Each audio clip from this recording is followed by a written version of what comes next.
Hey guys, how's it going?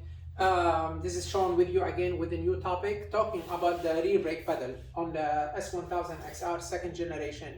I think this is not a new topic on the BMW motorcycle. I've heard about it on the R1200 and S1000XR previous generation or the first generation, and the same issue here.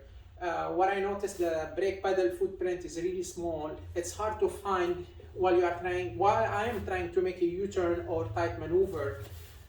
So I looked up online. Sure enough, Wunderlich already came up with the solution, and they made the brake lever enlarger, basically a larger footprint. And let me show you how it works. Sure enough, when I ordered the part from Wunderlich, it came with in a nice package, an instruction, a Loctite, and dampening pad for the enlarger print or the plate.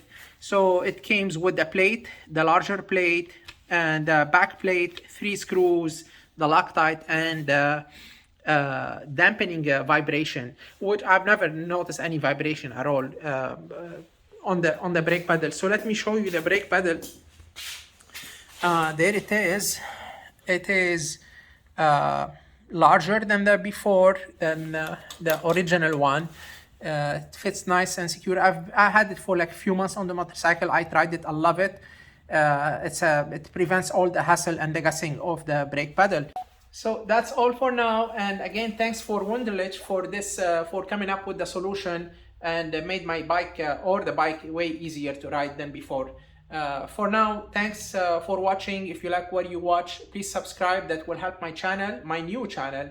And see you next time with a new topic. Thanks.